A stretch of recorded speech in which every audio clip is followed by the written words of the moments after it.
आज हम बात करेंगे हैसेस लॉ की। हैसेस लॉ की बात करने जा रहे हैं। If a reaction take place in different several routes, ठीक है ना, यानी कि अगर एक रिएक्शन हो रहा है मुख्तलिफ सेवरल का मतलब है मुख्तलिफ, अगर एक रिएक्शन मुख्तलिफ रास्तों में हो रहा है ना, तो उस दौरान then the energy is same, तो फिर जो उनसे एनर्जी रहती है ना, जो उनसी एनर्जी जज़ब हो रही होती है रिएक्शन के दौरान, या फिर जो एनर्जी खारिज हो रही होती है रिएक्शन के दौरान, ठीक है ना, वो सेम ही रहती है इर्रेस्पेक्टिव द रूट, रास्ते का लिहाज किए बगैर कि वो किस रास्ते से प्रोडक्ट बन रहा है, उस रास्ते रिएक्टेंट जो उनसे हैं वो किस रास्ते से प्रोडक्ट बना रहे हैं, उस रास्ते का लिहाज किए बगैर, उस रास्ते का लिहाज किए बगैर कि जिस रास्ते से तब्दीली आ रही है, ठीक है ना। यानी कि मेरे कहने का मतलब क्या है, if we provided initial and final conditions same, जब आप इनिशियल कंडीशन और फाइनल कंडीशन सेम रखो, यानी कि वही प्रेशर और टेम्परेचर वाली, ठीक है ना, जो आपने रिएक्शन के शुरू में प्रेशर और टेम्परेचर की कंडीशन रखी थी ना, वही रिएक्शन के लास्ट में भी प्रेशर और टेम्परेचर की कंडीशन सेम ही रखो, ठीक है ना। फॉर एग्जांपल यहाँ पर जो सा ए रिएक्टेंट है, ये जो सा ए रिएक्टेंट है ना, ये ए रिएक्टेंट से बन रहा है यहाँ पर डी रिएक्टेंट, ठीक है, ये ए रिएक्टेंट है, ए रिएक्टेंट से बन रहा है यहाँ पर डी रिएक्टेंट और डी प्रोडक्ट, ठीक है ना। ए रिएक्टेंट है, ये रिएक्टेंट क्या कर रहा है, ये दोनों जो सा रिएक्टेंट कर रहा है ना, ये रिएक्टेंट रिएक्ट करने के बाद उनसे प्रोडक्ट बना रहा है, ये प्रोडक्ट डी बना रहा है, ठीक है ना। इस दौरान एनर्जी में चेंज आ रहा है डेल्टा H1, ठीक है ना। जब रिएक्टेंट ए जो उनसे है वो प्रोडक्ट डी बना रहा है ना, तो उस दौरान एनर्जी जज़ब भी हो सकती है, एनर्जी रिलीज़ भी हो सकती है। वो उस एनर्जी को मैंने कह दिया क्या है, डेल्टा H1। एक ये रास्ता है और एक ये वाला रास्ता है कि जिसमें पहले ए रिएक्टेंट जो सा है ये पहले बनाया बी प्रोडक्ट, ठीक है ना, और फिर उसके बाद बी प्रोडक्ट, फिर से ये रिएक्टेंट बी प्रोडक्ट बनाए, और फिर जो सा ये बी प्रोडक्ट बना है ना, ये B product as a reactant फिर दोबारा से सी प्रोडक्ट बना दे, ठीक है ना, और फिर उसके बाद ये सी प्रोडक्ट बना दे, और सी प्रोडक्ट एज अ रिएक्टेंट फिर से रिएक्शन करे और डी प्रोडक्ट बना दे। यानी कि अब जो सा ए रिएक्टेंट है वो डी प्रोडक्ट में तब्दील हो रहा है, ए रिएक्टेंट डी प्रोडक्ट में तब्दील हो रहा है, ठीक है ना। सेवरल डिफरेंट पाथ्स के ज़रिए से ए रिएक्टेंट डी प्रोडक्ट में तब्दील हो रहा है, ठीक है ना, समझ आ गई। तो इस दौरान एनर्जी में चेंज आ रहा है जी, इस रास्ते में डेल्टा H2 आ रहा है, इस रास्ते में डेल्टा H3 आ रहा है, इस रास्ते में एनर्जी में चेंज आ रहा है डेल्टा H4, ठीक है ना। ये है यानी कि ए रिएक्टेंट जो सा है वो डी प्रोडक्ट में तब्दील हो रहा है इस रास्ते से ना, इस रास्ते से, ये जो सा शुरू वाला रास्ता है, इस रास्ते से ए रिएक्टेंट डायरेक्टली डी प्रोडक्ट में तब्दील हो रहा है। उस दौरान एनर्जी में चेंज आ रहा है वो डेल्टा H1 आ रहा है। लेकिन ये जो सा लंबा वाला रास्ता है ना, इस रास्ते में क्या हो रहा है, इस रास्ते में पहले ए रिएक्टेंट तब्दील हो रहा है बी प्रोडक्ट में, और फिर B product as a reactant फिर से रिएक्शन करता है और तब्दील हो जाता है सी प्रोडक्ट में, और सी प्रोडक्ट फिर से एज अ रिएक्टेंट रिएक्ट करके डी प्रोडक्ट तब्दील हो जाता है, ठीक है ना। और ये थ्री डिफरेंट पाथ्स में जो सा एनर्जी में चेंज आया ना, इन थ्री डिफरेंट पाथ्स में जब ए रिएक्टेंट डी प्रोडक्ट में तब्दील हो रहा था, इन थ्री डिफरेंट पाथ्स को यूज़ करते हुए उस दौरान जो सा एनर्जी में चेंज आ रहा है ना, वो एनर्जी में चेंज आ रहा है जी delta H2, delta H3, delta H4। अब ये हैसेस लॉ कह रहा है कि ये डेल्टा H1 के जिसमें रिएक्टेंट डायरेक्टली चेंज हुआ था प्रोडक्ट में, इस दौरान जो सा एनर्जी में चेंज आया था वो एनर्जी में चेंज जो सा होगा वो इक्वल होगा जब a reactant indirectly way of manner में डी प्रोडक्ट में चेंज हुआ था। इसके इनडायरेक्टली वे ऑफ मैनर में क्या मतलब है कि डिफरेंट सेवरल पाथ्स को ओबे करता हुआ ए रिएक्टेंट डी प्रोडक्ट में तब्दील हो चुका है। इस दौरान जौन सा एनर्जीज़ में चेंज आया वो एनर्जीज़ में चेंज जौन सा होगा ना, उन सारे एनर्जीज़ में चेंज को जमा कर दो ना, जमा करने के बाद जौन सा जवाब आएगा वो जवाब जौन सा होगा वो इस डेल्टा H1 जब ए रिएक्टेंट डायरेक्टली चेंज हुआ था ना डी प्रोडक्ट में उसके इक्वल होगा। यानी कि इन सारे के सारे पार्ट्स में मौजूद एनर्जी में डिफरेंस को जमा कर दो, delta H2 plus delta H3 plus delta H4, और इसे कहते हैं हेसेस लॉ। ठीक है ना, समझ आ गई आपको कि if a reaction take place in different several paths several routes, अगर एक रिएक्शन डिफरेंट सेवरल रूट्स में हो रहा है, अगर एक रिएक्शन मुख्तलिफ रास्तों में हो रहा है, देन फिर क्या होगा, the energy is same, energy जो सी होगी वो सेम ही रहेगी, एनर्जी क्या रहेगी वो सेम ही रहेगी। यानी कि इन सारे के सारे रास्तों में जो सा एनर्जी में चेंज आएगा ना, उन सारे के सारे चेंजेस को जब आप ऐड करोगे, ऐड करने के बाद जो सा जवाब आएगा वो आपका जवाब जो सा होगा वो इसके इक्वल होगा जब रिएक्टेंट डायरेक्टली चेंज हुआ था डी प्रोडक्ट में। ठीक है ना, वो कह रहा है कि एनर्जी क्या होगी, सेम ही रहेगी, एनर्जी सेम ही रहेगी, चाहे a reactant directly way of manner में डी प्रोडक्ट को क्रिएट कर रहा हो, उस दौरान जो सा एनर्जी में चेंज आएगा वो इक्वल होगा जब a reactant indirectly way of manner में डी प्रोडक्ट में चेंज हो रहा हो उसके। ठीक है ना, समझ आ गई। इरेस्पेक्टिव द रूट रास्ते का लिहाज किए बगैर, रास्ता चाहे ये वाला हो चाहे ये वाला हो, एनर्जी में चेंज कौन सा होगा वो दोनों रास्तों से हमें सेम ही मिलेगा। चाहे आप इस रास्ते से एनर्जी का चेंज निकालो वो भी एक ही निकलेगा। फॉर एग्जांपल यहाँ पर एनर्जी में चेंज आ रहा है जी 49, फॉर एग्जांपल -49 है, 49 किलो जूल पर मोल एनर्जी खारिज हुई है। तो यहाँ पर इन तीनों के तीनों एनर्जीज़ में यहाँ पर जो सा चेंज आ रहा है ना, फॉर एग्जांपल इन तीनों के तीनों एनर्जीज़ को जब आप ऐड करोगे, अगर यहाँ पर डेल्टा H1 हमारे पास -49 आ रहा है ना, तो इन तीनों के तीनों एनर्जीज़ में डिफरेंस को जब आप जमा करोगे तो उसका जवाब भी यही आना चाहिए। वो ये कहना चाह रहा है, irrespective the route by which change occur, if a reaction take place in different several routes, अगर रिएक्शन डिफरेंट सेवरल रूट्स में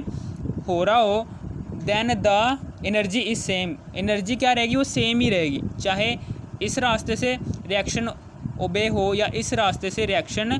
प्रोडक्ट में चेंज हो रहा हो। ठीक है ना,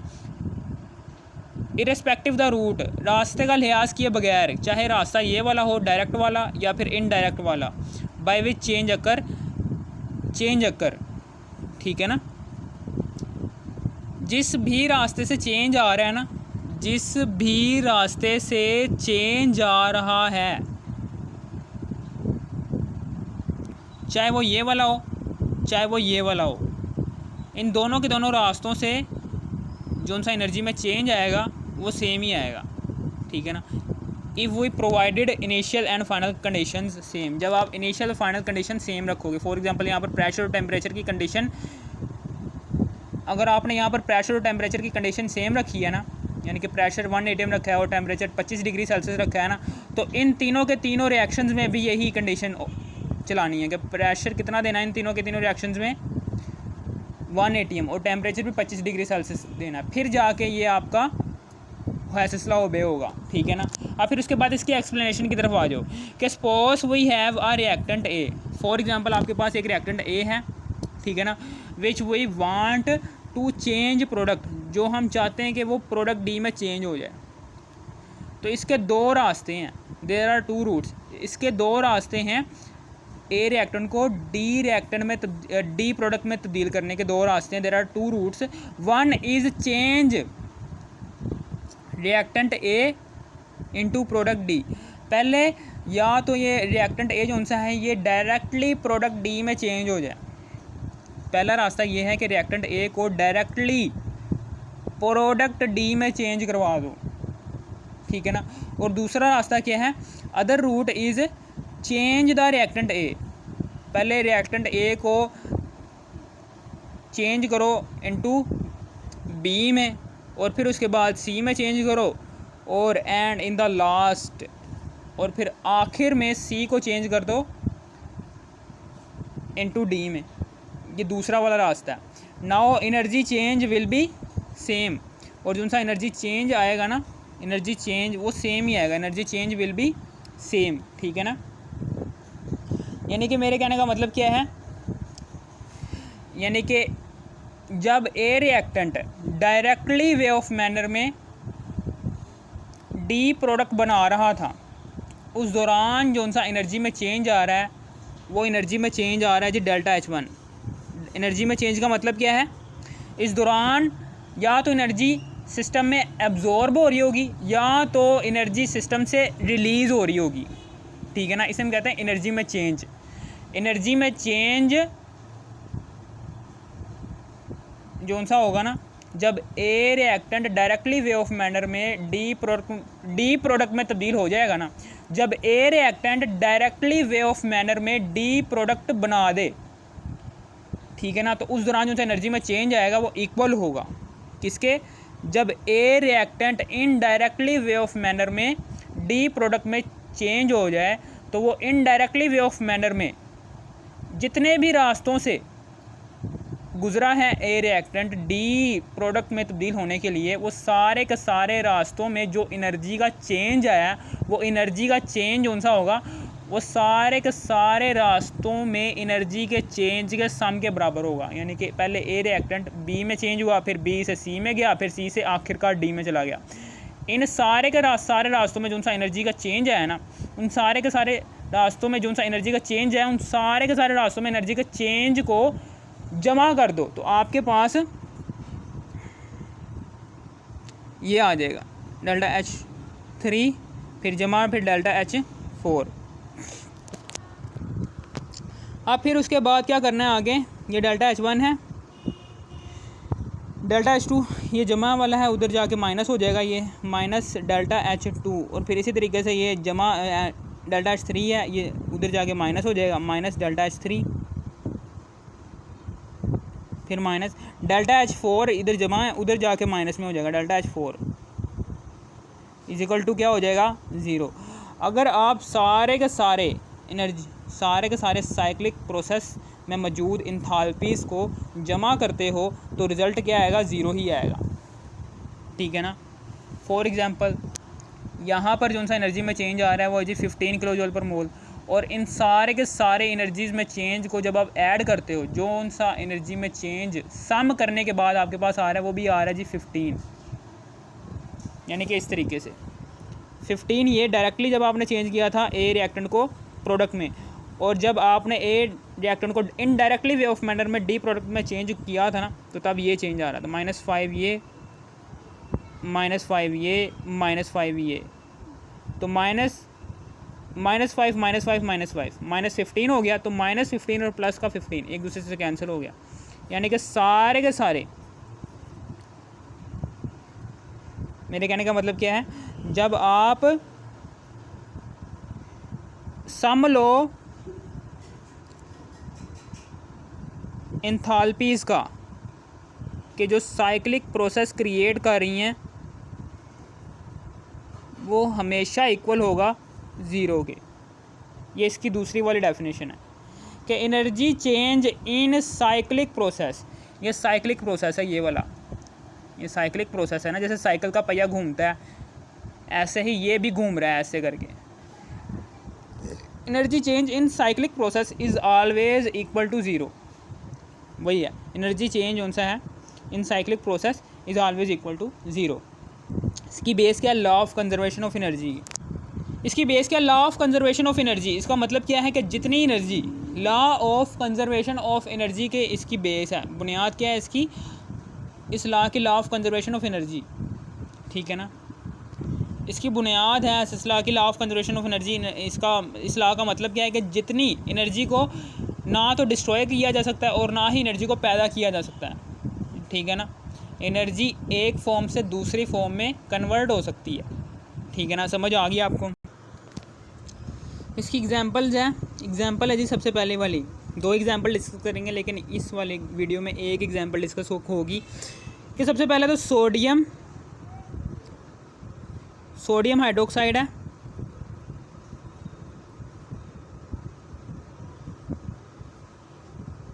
इस सोडियम हाइड्रोक्साइड का रिएक्शन करवा दो कार्बन डाइऑक्साइड के साथ,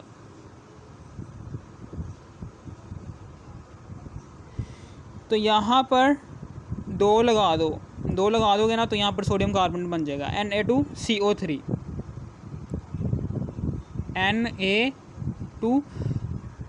Na2 और CO2 ये है और एक ऑक्सीजन यहाँ से आएगा, दो ऑक्सीजन है यहाँ पर, दो एकम दो ऑक्सीजन है, एक ऑक्सीजन यहाँ से यहाँ पर आ जाएगा, CO3 बन जाएगा। और यहाँ पर कितने रह गए, दो हाइड्रोजन है, दो हाइड्रोजन जब एक ऑक्सीजन के साथ मिलेंगे तो पानी बना देंगे, H2O बन जाएगा। इस दौरान हम ये कह देंगे क्या है, डेल्टा H1 है। इसी तरीके से आगे की मैं बात करने जा रहा हूँ कि यहाँ पर क्या होगा, यहाँ पर आगे की बात करने जा रहा हूँ कि यहाँ पर कौन सा होगा, ये सोडियम बाइकार्बोनेट है, ये सोडियम बाइकार्बोनेट है, सोडियम बाइकार्बोनेट ये क्या है, ये सोडियम बाइकार्बोनेट है, ठीक है ना। जैसे ही अब हम इस सोडियम हाइड्रोक्साइड जो सा है, ये सोडियम हाइड्रोक्साइड और कार्बन डाइऑक्साइड का रिएक्शन तो हो रहा है, लेकिन अब इनडायरेक्टली वे ऑफ मैटर में ये सोडियम कार्बोनेट और पानी में चेंज हो रहा है, वो दो रास्ते ओबे करेगा। सबसे पहले तो ये सोडियम हाइड्रोक्साइड कार्बन डाइऑक्साइड के रिएक्शन के साथ रिएक्शन करके सोडियम बाइकार्बोनेट बना देगा, ठीक है ना। और फिर उसके बाद फिर से हम इसमें जो सा एनर्जी में चेंज आएगा ना, वो आएगा जी डेल्टा H2, ठीक है ना। और फिर इसको मज़ीद कार्बन डाइऑक्साइड के साथ रिएक्शन करवा देंगे और ये फिर से सोडियम कार्बोनेट फिर जमा H2O में चेंज हो जाएगा, यानी कि इस तरीके से सोडियम बाइकार्बोनेट में चेंज हो रहा है। ये सोडियम हाइड्रोक्साइड है, ये सोडियम हाइड्रोक्साइड ने जैसे ही कार्बन डाइऑक्साइड के साथ रिएक्शन किया तो यहाँ पर ये सोडियम आ गया, ये H आ गया और CO3 सोडियम बाइकार्बोनेट आ गया। अब ये सोडियम बाइकार्बोनेट जो सा है, ये सोडियम का बाइकार्बोनेट मज़ीद आगे कार्बन डाइऑक्साइड के साथ रिएक्शन करेगा, ये लो जी रिएक्शन कर लिया इसने। जैसे ये मज़ीद रिएक्शन करेगा ना, तो अब क्या होगा, तो सोडियम कार्बोनेट बना देगा और साथ में पानी बना देगा, ठीक है ना। ये इस तरीके से रिएक्शन हो रहा है। अब फिर उसके बाद अब हम आगे की बात करें कि formation of sodium carbonate, single step में फॉर्मेशन ऑफ सोडियम कार्बोनेट की फॉर्मेशन करें सिंगल स्टेप में। कैसे करेंगे ये देखें, ऐसे करेंगे। सबसे पहले तो यहाँ पर सोडियम हाइड्रोक्साइड है, ये सोडियम हाइड्रोक्साइड है, इसको जैसे ही जमा करेंगे ये कार्बन डाइऑक्साइड में, तो ये सिंगल स्टेप में रिएक्शन होगा। तो यहाँ पर दो आ जाएगा, ये शुरू में तो Na2 सोडियम कार्बोनेट CO3, एक दो ये ऑक्सीजन है, एक यहाँ से ऑक्सीजन आ जाएगा, फिर जमा H2O ये आ गया। और यहाँ पर जो सा एनर्जी में चेंज आएगा वो डेल्टा H1 है। डेल्टा H1 कितना आएगा, डेल्टा H1 आएगा जी = -89.08 किलो जूल पर मोल। इसी तरीके से जब आप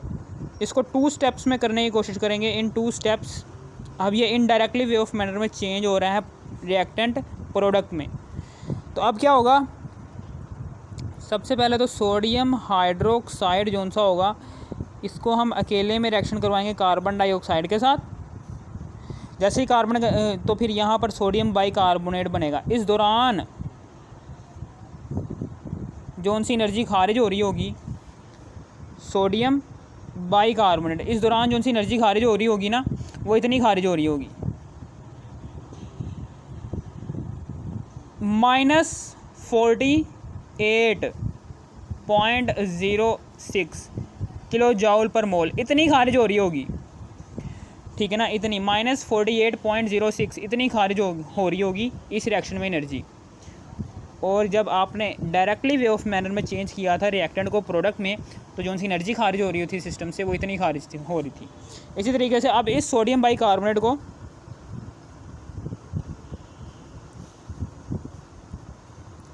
फिर से कार्बन डाइऑक्साइड के साथ रिएक्शन करवाएंगे और फिर उसके बाद यहाँ पर क्या बनेगा, यहाँ पर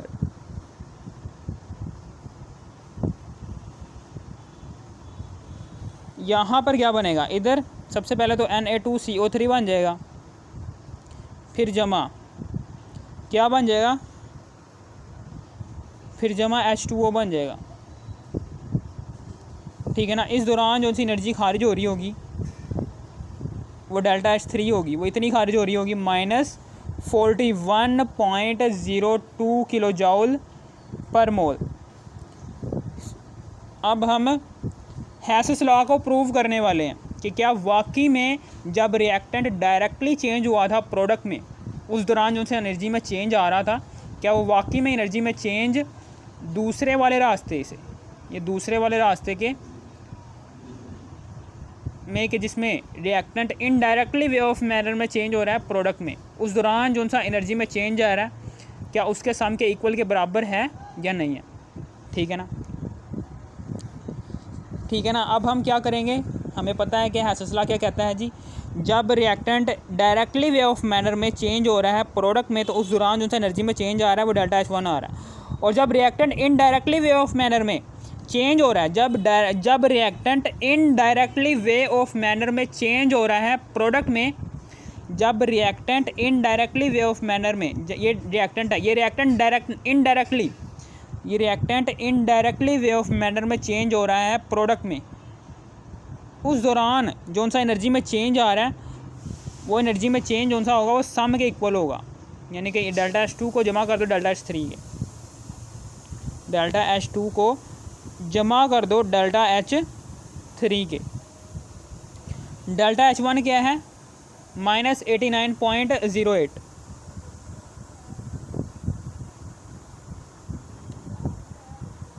डेल्टा H2 क्या है, डेल्टा H2 है जी हमारे पास -48.06,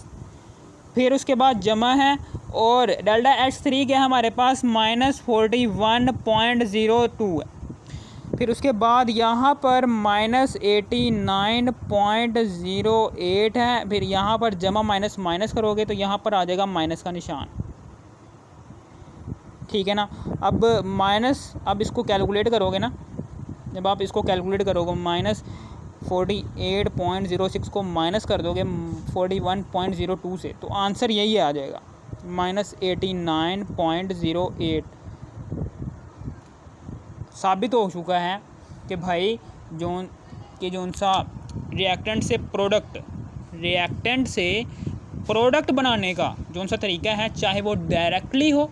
या चाहे वो इनडायरेक्टली हो, दोनों पाथ्स में